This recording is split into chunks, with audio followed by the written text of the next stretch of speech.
नमस्ते dear students, आपके अनुरोध पर हम कुछ वीडियो लेक्चर जो हम सीरीज में हिंदी में इंक्लूड कर रहे हैं और मेरे हिंदी को आप माफ़ कीजिएगा, ध्यान से सुन लीजिएगा, ठीक है।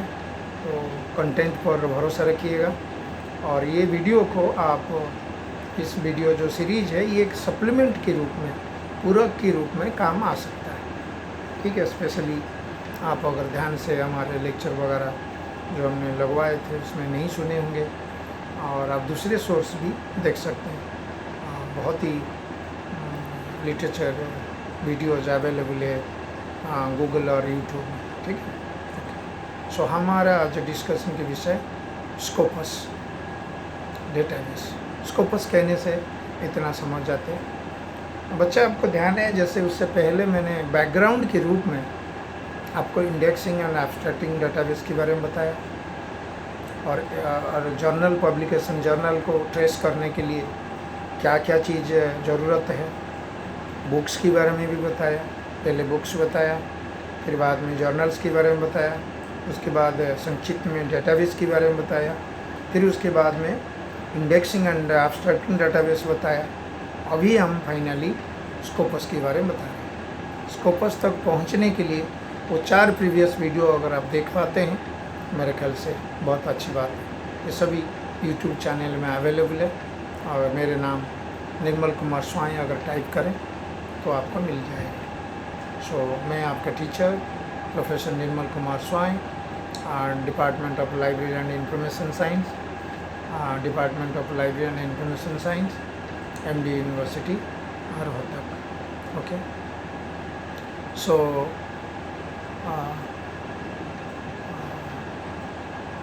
मेरा मानना है आप समझ गए डेटाबेस क्या है, ठीक है। डेटाबेस में और इंडेक्सिंग एब्स्ट्रैक्टिंग डेटाबेस भी मैंने कह रखा हूँ, ठीक है ना। ये जो स्कोपस जर्नल है ये एक प्रोफेशनल और ये एक व्हाट टू से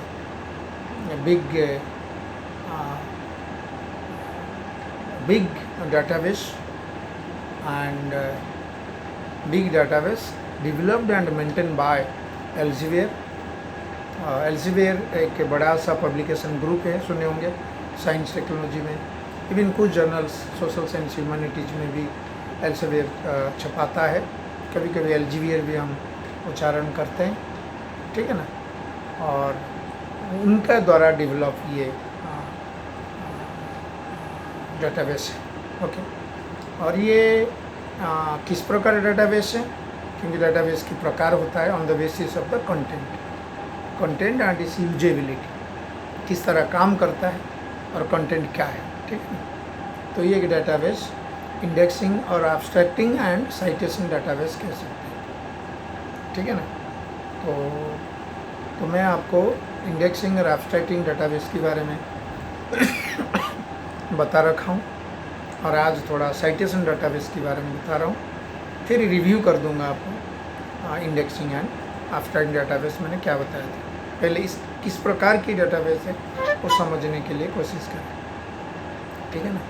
साइटेशन तो उससे कहते हैं, सपोज आपका लिखन में, आपका लेख में किसी और का लेख से, किताब से, किसी सोर्स से, रादर सोर्स कहें तो कुछ साइटेड मैटर आप उधार लेके आपका काम में शामिल करते हैं और उसका एक्नॉलेज भी करते हैं, उसके आभार भी व्यक्त करते हैं, ठीक है ना। और उसे हम साइटेशन कहेंगे। साइटेशन के लिए डियर फ्रेंड्स कुछ मेरे चैनल में 2-3 वीडियो जैसे है साइटेशन के बारे में, तो आप भी उसको किसी और जगह से भी देख सकते हैं।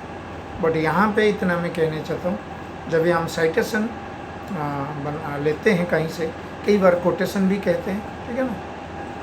इसमें 2 चीज़ काम में आता है, 2 चीज़ काम में आता है। हम जहाँ सोर्स A से अगर हम साइटेशन उधार लिए, साइटेशन लिए तो हमारे किताब में या रिसर्च पेपर में शामिल किए, और सोर्स A का source details about the journals, ठीक, जैसे volume number, issue number, page number, तो मैं मेरा रेफरेंस में रखूँगा। उसे एक्नॉलेजमेंट कहेंगे वेरीफाई करने के लिए, ताकि मैंने उसी सोर्स से लिया।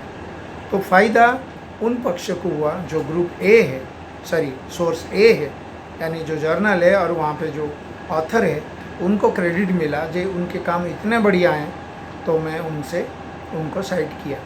इसी तरह जितने लोग साइट करेंगे तो उनको क्रेडिट भी एक प्रकार की वाहवा मिलते जाएगा और अच्छी किताबों में या अच्छी रिसर्च पेपर में वो शामिल होंगे, तथा जो ऑथर है उनको भी लोग जानने लगेंगे। बार बार किसी को आप साइट करते जा रहे हैं, लोग उनको जानने लगेंगे, ठीक है ना। और मेरे को भी क्या फ़ायदा को, मेरे आर्टिकल अगर कोई पढ़ेंगे, मेरा आर्टिकल भी तो मार्केट में आएगा, जर्नल आर्टिकल में आएगा, किताब आएगा तो लोग पढ़ेंगे, तो मेरे को सराहना करेंगे जो मैंने ऑर्डिनरी लेखों को साइट नहीं किया, ऑर्डिनरी किताब को साइट नहीं किया, मैंने बहुत ही उम्दा किस्म की एक लेख या ऑथर को साइट किया, जिसमें लोग मेरे में भी पढ़ने में इंटरेस्ट लेंगे और वो मोटिवेटेड होंगे मेरे को भी साइट करने के लिए, आगे चल के। नहीं तो मैं अगर ऑर्डिनरी किताब से साइट लेता, ऑर्डिनरी ऑथर से साइट करता, तो मेरे जो readability, visibility of my publication वो थोड़ा दब जाता है। कोई लिखेगा नहीं, साइट नहीं करेगा तो मेरे किताब यहीं रह गया, या मेरे रिसर्च पेपर वो यही हो गया, वहीं रह गया। साइटेशन के आधार पर तो आजकल साइटेशन के आधार पर तो आजकल इम्पैक्ट फैक्टर बनता है, जर्नल को इम्पैक्ट फैक्टर दिया जाता है। साइटेशन तो मूल बात है, साथ ही साथ आपको एच इंडेक्स भी बनाया जाता है। आपका एच इंडेक्स कितना है, एच इंडेक्स भी बता सकता है जो आप कितने अच्छे लेखक है। जो मॉडर्न टेक्नोलॉजी, ऐसा भी हो सकता है किसी ने साइट नहीं किया बट बहुत ही लार्जली किताब उनको लोग, ऐसा भी हो सकता है। बट अभी मॉडर्न ज़माने में अगर हमने अच्छे किताब और गुड बुक्स और गुड ऑथर के बारे में बात करें, ये सारी टर्मिनोलॉजी यूज की जाती है। ओके, सो ये हो गया एक। और ये डेटाबेस इंडेक्सिंग, एब्स्ट्रैक्टिंग और एब्स्ट्रैक्टिंग एंड साइटेशन डेटाबेस भी आप कहला सकते हैं। खाली साइटेशन डेटाबेस भी कह सकते हैं, ठीक है ना, सब इंटर रिलेटेड। पहले तो मैं आपको क्लियर करूँ, जो इंडेक्सिंग और एब्स्ट्रैक्टिंग डेटाबेस कहते हैं, पहले इंडेक्सिंग होता था, उसमें कुछ काम नहीं हुआ तो फिर हमने एक एब्स्ट्रैक्ट उसमें जोड़ दिए इंडेक्सिंग जर्नल डेटाबेस के साथ। सो इंडेक्सिंग एंड एब्स्ट्रैक्टिंग कहने लगे, और खाली एब्स्ट्रैक्टिंग भी कहोगे तो ऑब्वियसली इंडेक्सिंग उसमें शामिल है। फिर उसमें साइटेशन की बातें हो, इसमें बहुत सारी जर्नल्स इसी डेटाबेस के अंदर सीमित है। डेटाबेस कंसेप्ट मैंने बताया था, आप अगर कहीं से और भी देख सकते हो, ठीक है ना। डेटाबेस में कुछ एलिमेंट्स होते हैं, ठीक है ना, जैसे यहाँ पे सारी जर्नल शामिल किया गया। कभी कभी ये बदलता रहता है, 5000 पब्लिशर्स, 5000 पब्लिशर्स का कितने पब्लिकेशंस हो गए, वो सभी इसमें शामिल है। डेटा वगैरह आप कहीं से देख सकते हैं, ठीक है ना। तो ये है तो एक बिजनेस ग्रुप का, ये एक प्रोफेशनली डेवलप किया गया बेचने के लिए भी। बट एक ख़ास बात है, ये इंटरनेशनली इतने पॉपुलर है जी, ये किसी के दबाव में नहीं आते। इसीलिए स्कोपस इंडेक्स बार बार रिसर्चर भी, हमारे पीएचडी स्टूडेंट्स भी जब वर्कशॉप से बाहर आ, सर स्कोपस इंडेक्स क्या है, यानी ये स्कोपस डेटाबेस ऐसी है, आपको जो जर्नल में छपाओगे वो जर्नल इसी स्कोपस डेटाबेस में अगर सूचित है और शामिल है, दैट मीन्स आपका अच्छा जर्नल में छपी बोल के हम कहेंगे। और आपका विजिबिलिटी, लोग आपको दुनिया में तुरंत जो है ना, सारे दुनिया आपको देखने लगेगा, पढ़ने लगेगा। बट इसके साथ भी ये बताता हूँ, कुछ ऐसे अच्छे भी जर्नल्स है जो स्कोपस में नहीं है, बट वो चीज़ हम डिस्कशन नहीं कर रहे। स्कोपस आपको क्या है, किस तरह डेटाबेस है और क्या काम में आता है, उसमें हमारा रिसर्चर क्या फ़ायदा ले सकते हैं, ठीक है ना। तो ये साइटेशन भी आपको बताएगा कौन से जर्नल में कौन सी आर्टिकल को कितने साइटेशन मिला और किन किन लोगों ने साइट किए। ये डिटेल्स जो है क्योंकि एवरीथिंग इज ऑनलाइन अवेलेबल, सभी चीज़ ऑनलाइन अवेलेबल है। और उनके एल्गोरिदम बहुत बड़ी कंपनी है, उनके ऐसे एल्गोरिदम सेट किया गया, तुरंत आपको जानकारी मिल जाएगा, ठीक है ना। ये मुख्यतः देखा जाए तो दो प्रकार काम करता है, एक सर्च में और एक खोजने में, ढूंढने में, और एक डिस्कवर यानी एक्सप्लोर करने में। दो चीज़ मैं बता सकता हूँ, ठीक है ना। पहले तो गूगल बक्स की तरह इसमें ढूंढने की फैसिलिटीज है, प्रोवाइडेड आप जहाँ ढूंढेंगे स्कोपस डाटाबेस को, वहाँ सब्सक्रिप्शन खरीद हुआ आपका जो इंटरनेट कनेक्शन है, ठीक है। जैसा हमारे एमडीयू में जहाँ पे आप टाइप करेंगे गूगल हम खरीद किए हुए हैं, बहुत महंगा भी डाटाबेस होती है कि नहीं, तो फिर आपको सारी चीज़ें यहाँ पे खुले हुए मिलेंगी। बट आप जब घर में अपने स्कोपस डाटाबेस खोलेंगे, आप कई चीज़ें वो रोक देगा, आपको जानकारी नहीं देगा, क्योंकि आखिरी दुकानदार है, बेचता है। ऐसे अगर फ्री में भी क्या मिलता है, कुछ मोटे मोटे चीज़ मिल सकता है, ठीक है। तो पहले से ढूंढने की बात करें, क्या क्या हम ढूंढ सकते हैं, ठीक है ना। इसमें जो भी एक ऑथर के रूप में, एक रीडर के रूप में सारी जिज्ञासा जो हो सकता है, सारी जिज्ञासा इसमें आपका काम आ सकता है। क्या क्या जिज्ञासा हो सकता है, कई लेक्चर भी मैंने बताया हूँ। आप आज नए हो, आज यंग हो, कल ओल्ड होंगे, एक्सपीरियंस्ड होंगे, आपका काम इतना बढ़िया हो गया होगा, ठीक है। लोग आपको तरसेंगे ढूंढने के लिए, कभी कहीं मिलूँ, उसके आर्टिकल पढ़ूँ। आप 3 इडियट्स मूवी देखे होंगे, ठीक है ना, बांगड़ू, ठीक है ना, फुंगसुंग बांगड़ू, समझ पा रहे। तो सिमिलरली ये मानो जो आप जिस फॉर्म में अभी पीएचडी स्टूडेंट हो, कल आप बहुत ही एक्सपीरियंस्ड स्कॉलर रूप में आप शामिल होंगे, ठीक, एक्सपीरियंस स्कॉलर के रूप में शामिल होंगे। तो आपका मन में जिज्ञासा आ सकता है, सपोज किसी एक पर्टिकुलर विषय पर इंडिया में आप काम कर रहे हैं, इतने काम कर चुके, मन में आएगा इसी फील्ड में, जेनेटिक इंजीनियरिंग, पर्टिकुलर फील्ड में, स्पेसिफिक फील्ड में, या आपका कॉन्स्टिट्यूशनल अमेंडमेंट, ओके। इन फील्डों में इंडिया में और कौन कौन लोग काम कर रहे हैं, आपको तो पता ही नहीं, कौन बताएगा। ये स्कोपस डाटाबेस में जाओ, क्योंकि जिन लोगों ने काम किए होंगे जरूर वो अच्छे जर्नल्स में छपाए होंगे। मान के चलो चेन्नई में एक व्यक्ति कॉन्स्टिट्यूशनल मैनेजमेंट में काम कर रहा है, कॉन्स्टिट्यूशनल अमेंडमेंट में काम कर रहा है, जो आप भी काम कर रहे हैं,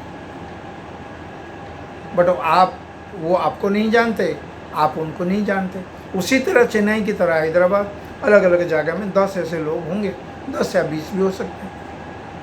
आप एक बार अगर आप उसमें टाइप करें कॉन्स्टिट्यूशनल अमेंडमेंट, और टाइप करने के लिए एक सर्च बॉक्स दिया गया जैसे गूगल की तरह, तो आपको सारी बातें, सारी आर्टिकल से आ जाएगी।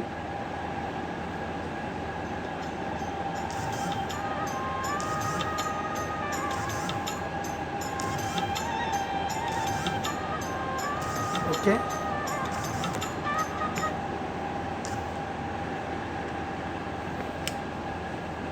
ठीक है बच्चे। सो आप उसमें कौन कौन व्यक्ति काम कर रहे हैं ये एक्सप्लोर कर सकते हैं,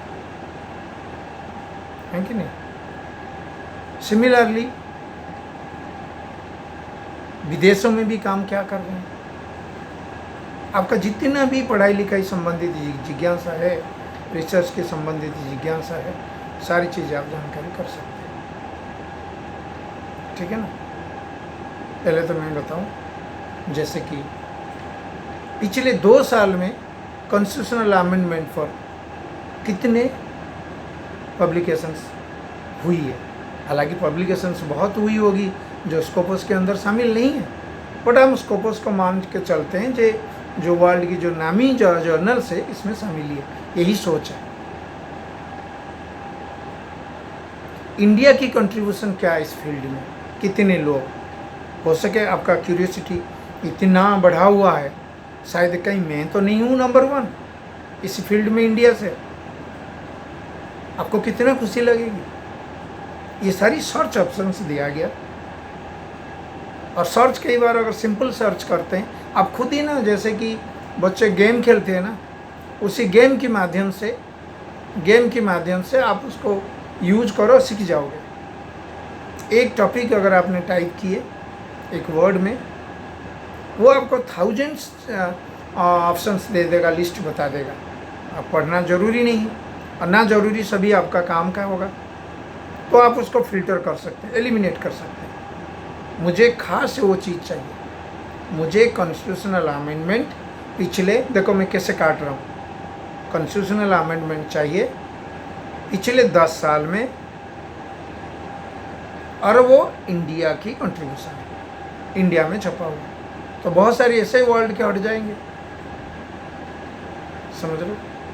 कोलाबोरेशन, ऑथर के बारे में कि कोई आर्टिकल अच्छा लगा और ऑथर एफिलिएशन कहते हैं। एफिलिएशन मीन्स कहाँ पे काम कार्यरत है। जैसे मैं कहता हूँ professor and head department of library information science, MDU, okay. So affiliation भी आपका जानकारी हो सकते हैं।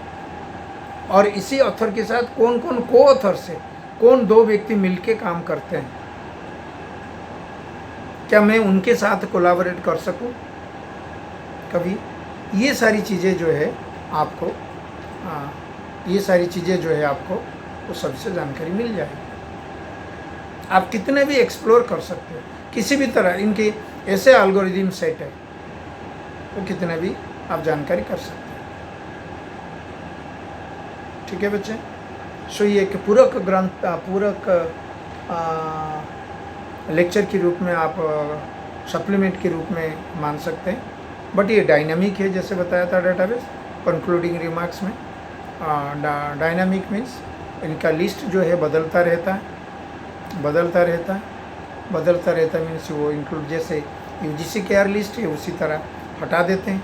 एक जर्नल अच्छा लगा होगा बट वो चीज़ मेंटेन नहीं कर रहे हैं, जर्नल दिसंबर में आ जाना चाहिए, आप जनवरी फरवरी हो गया तो कहेंगे जी ये काम का नहीं, उनके बैड रेपुटेशन होता है तो ड्रॉप कर देंगे। वो कुछ नए भी उसमें जोड़ सकते हैं, उनका अपना मैकेनिज्म है, ठीक है। और कई बार आप उनको अपील भी कर सकते हो सके उनको जानकारी नहीं है तो हमारे ये जर्नल एक बार आप देखें, अगर अच्छा लगे तो आप इंक्लूड कर सकते हो।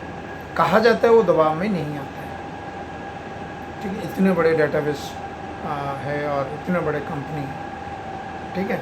और जहाँ तक यूज की बारे में जानकारी मैं बता रहा हूँ, आप वहाँ जाइए, एग्ज़ाम ख़त्म हो जाएगा और हमारे MDU में कहीं पे, ठीक है ना, या जहाँ पे खरीद किया गया वहाँ पे आप बैठ के और उसमें गेम की तरह सर्च करें, गेम की तरह। ये ऐसे डेटाबेस है जैसे हम इंटरनेट गेम खेलते हैं, तो टाइप करें, कुछ क्यूरियोसिटी रखें और सभी आपको बताते जाएंगे, ठीक है बच्चों। So this is all about जानकारी स्कोपस के बारे में, स्कोपस डेटाबेस के बारे में। होप अच्छा लगा होगा। Thank you for watching. Don't forget to like the channel, okay।